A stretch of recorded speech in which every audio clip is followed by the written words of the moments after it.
Today, we're going to dive into one of life's biggest questions, right? That personal quest we've all been on at some point. Who am I really? And just so you know, this isn't about finding some single magical answer. Nope. It's about getting a handle on the journey of discovery itself. So, I'm going to start by asking you something point blank. And just take a second, be honest with yourself. Do you truly know who you are? Yeah, it's a heavy question, I get it. But here's the thing, the answer isn't something you find out there. It's something you discover by learning how to navigate the world that's right in here.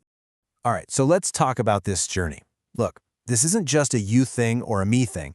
It's a human thing. We're all trying to figure ourselves out, trying to see clearly through this fog of daily life. You know, juggling work deadlines, family, and of course that never-ending social media scroll. So, you have to wonder, why is something so fundamental, so important, also so dang hard? Well, it turns out there are some pretty solid roadblocks in our way. Some of them come from the outside world, and, while a lot of them come from inside our own heads, and they really cloud up the view.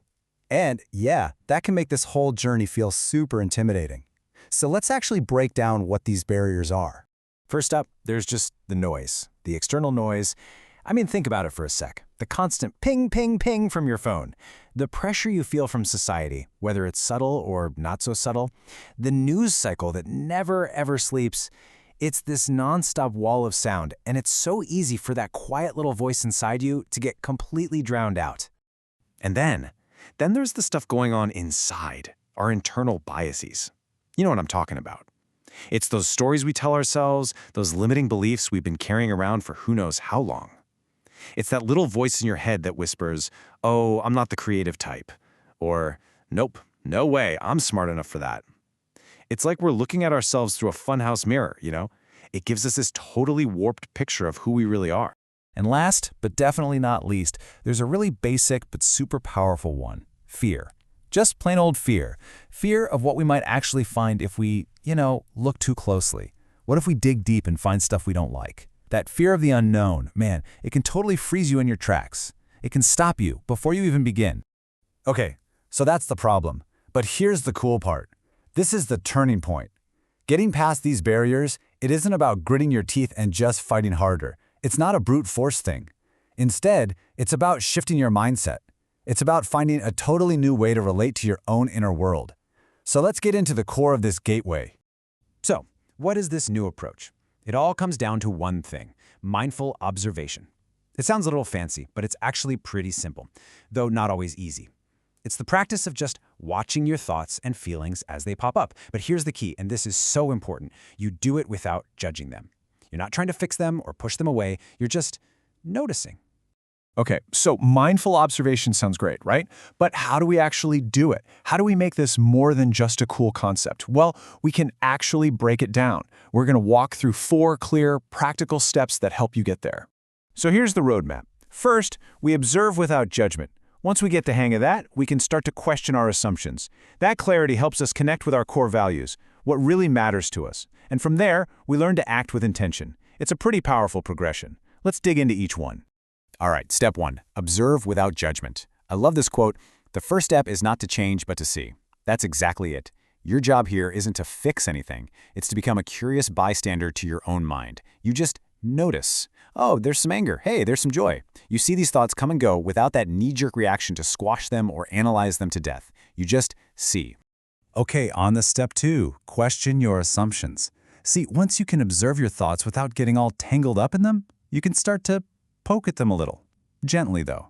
So when that old thought, "I'm not smart enough," pops up, instead of just accepting it, you can ask, says who? Where did that story even come from? And honestly, is believing this helping me in any way? It's all about starting to unravel those old stories. And that leads us right into step 3, connect with your values. Because once you turn down the external noise and you start questioning the old stories inside, you can finally start to hear something else. You can hear what truly matters to you. What are those core principles like creativity or community or courage that give you a real feeling of purpose? This isn't about what you think should matter. It's about what genuinely resonates with you. And that brings us to the final step, number 4, act with intention. This is where the rubber meets the road, because knowing yourself isn't just some passive academic exercise. It becomes real when you translate it into your choices. As the quote says, your actions become a true reflection of the self you've come to understand. So, what's the payoff? What happens when you actually start doing this stuff consistently? Well, it's not a small thing. The result is a pretty huge transformation. It's a shift that can completely change how you see yourself and how you see your life. So let's look at the after picture. Think about it like this. Outside the gateway, life can feel chaotic, right? You're just reacting to things. You feel confused. You're driven by fear. And maybe you're always looking for someone else to tell you you're doing okay. But when you step inside the gateway, things change. You move from being reactive to being intentional and clear.